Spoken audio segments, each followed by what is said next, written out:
राजस्थान के जोधपुर में ईद की चांद रात से ही खबरें हिंसा की सामने आने लगी थी।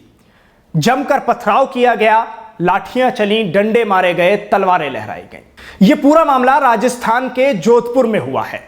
सिर्फ ईद की चांद रात ही नहीं बल्कि ईद का पूरा दिन हिंसा में गुजर गया। यह पूरा मामला कैसे हुआ, क्या कुछ हुआ, आज वही आपको इस वीडियो में बताने वाले हैं। सबसे पहले आपको यह बता दूं कि परशुराम जयंती और ईद दोनों ही एक दिन पड़ गए और उसी में एक चौराहे पर, जालोरी गेट चौराहे पर भगवा रंग का झंडा लहरा दिया गया। इस बार भी पूरी हिंसा इसी चीज को लेकर हुई है। जब वहां भगवा झंडा लहरा दिया गया तो दूसरे गुट ने उस भगवा झंडे को उतारकर वहां एक और तारा और चांद बना हुआ झंडा वहां लगा दिया, जिसको कहा जा रहा है मीडिया के जरिए कि यह इस्लाम का प्रतीक है, और भगवा झंडे को वहां से उतारा गया। इसी को लेकर ईद की चांद रात से ही पूरा मामला भड़क गया और जमकर लाठीचार्ज भी हुआ, पथराव भी हुआ और इसमें कई पुलिस वाले घायल हुए और उनके अलावा कई दोनों पक्षों में से लोग घायल हुए। रात में ही पूरे मामले को कंट्रोल करने के लिए पुलिस ने भारी बंदोबस्त कर दिया था। उसके बाद यह देखा जा रहा था कि सुबह कुछ ना हो, लेकिन जब सुबह ईद की नमाज का मौका आया तो किस तरह से ईद की नमाज में यह पूरा माहौल बिगड़ता हुआ नजर आया कि दूसरा गुट लगातार कहीं से लाउड स्पीकर उतारकर फेंकता हुआ नजर आया, तो दूसरे समुदाय के लोगों पर पत्थर भांजता हुआ नजर आया, लाठियां बरसाता हुआ नजर आया। और इस पूरे मामले में बाद में जो पुलिस ने कार्रवाई की है वो भी काफी सख्त नजर आई। पुलिस ने आंसू गैस के गोले दागे, लाठी चार्ज किया और भीड़ को खदेड़ना शुरू कर दिया। दोनों समुदाय के लोग इस पूरे मामले में आमने सामने नजर आए और किस तरह से यह भगवा बनाम इस्लामिक प्रतीक झंडे की लड़ाई शुरू हो गई। भगवा झंडे को जिस चौराहे पर लगाया गया, वहां जिस समुदाय ने और जिस संगठन ने इस भगवा झंडे को लगाया, उसका कहना है कि यह झंडा हमारी निशानी है और जिस वक्त यह झंडा लगाया गया है वो हमारा त्योहार है। वहीं दूसरे पक्ष ने इस झंडे को उतार दिया और वीडियो बनाने का यह पूरा मामला सामने आया और वीडियो के बाद यह हिंसा इतनी बढ़ गई और सोशल मीडिया पर वीडियो वायरल हो गया। ईद को लेकर जिस तरह से मुस्लिम संगठनों की तरफ से पहले ही अंदेशा लगाया गया था कि कुछ ना कुछ ऐसा हो सकता है, और वही हुआ जिस बात का डर था, लेकिन राजस्थान में हुआ, जोधपुर में हुआ। हालांकि अब जोधपुर में राजस्थान से जो खबरें आ रही हैं, वहां के मुख्यमंत्री गहलोत ने निर्देश जारी कर दिए हैं पुलिस से कि किस तरह से सिचुएशन से निपटा जाएगा और हालात को काबू में किया जाएगा। और इंटरनेट भी वहां बंद कर दिया गया है, सुरक्षा के कड़े इंतजामात कर दिए गए हैं। आपको बता दूं कि काफी लोग इस पूरे घटनाक्रम में जख्मी हुए हैं, कई लोगों को चोटें आई हैं, जिसमें पुलिस वाले भी शामिल हैं। इस मामले में, हिंसा के मामले में कोई कॉम्प्रोमाइज़ नहीं होगा, दंगा किसी कीमत पर नहीं हो।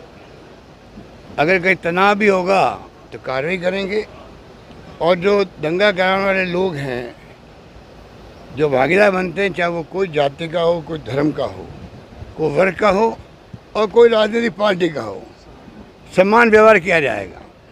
क्योंकि हम नहीं चाहेंगे, कोई व्यक्ति को अधिकार है कानून को हाथ में लेने का। और ये जो धज्जियाँ उड़ा रहे हैं संविधान के देश के अंदर, जिस रूप में ये लोकतंत्र की हत्या कर रहे हैं, पूरा देश देख रहा है।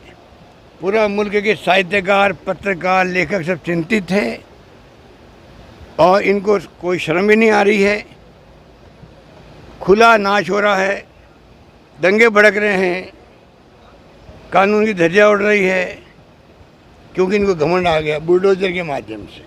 क्योंकि पुलिस दोनों गुटों को एक दूसरे से अलग कर रही थी, लड़ाई को छुटा रही थी, और तभी लाठीचार्ज किया गया। और तभी पूरे मामले में देखा होगा आपने वीडियोस के जरिए जो सोशल मीडिया पर बहुत तेजी से वायरल हैं कि किस तरह से बोतलें फेंकी जा रही हैं, किस तरह से लोग एक दूसरे को मार रहे हैं। तो अब सवाल ये उठ रहे हैं कि क्या त्योहार इसी तरह से मनाए जाएंगे? किसी समुदाय का त्योहार होगा तो दूसरा समुदाय उसके त्योहार को खराब करने की अपनी तरफ से तमाम कोशिशें करेगा, चाहे उसमें किसी की जान चली जाए। क्योंकि अब देखा यही जा रहा है, हनुमान शोभा यात्रा हो, रामनवमी के जुलूस हो, या उसके बाद अब परशुराम जयंती की बात कर लें आप, ये तीनों इस तरह से गुजरे हैं कि इन तीनों में ही हिंसा हुई है। और परशुराम जयंती पर भगवा रंग का झंडा किस तरह से उस चौराहे पर लगा दिया लाकर, और उसी के बाद पूरी हिंसा भड़क गई। सवाल यह भी है कि क्या हिंदू मजहब की निशानी है भगवा झंडा, जिसको बार बार लेकर आगे आते हैं?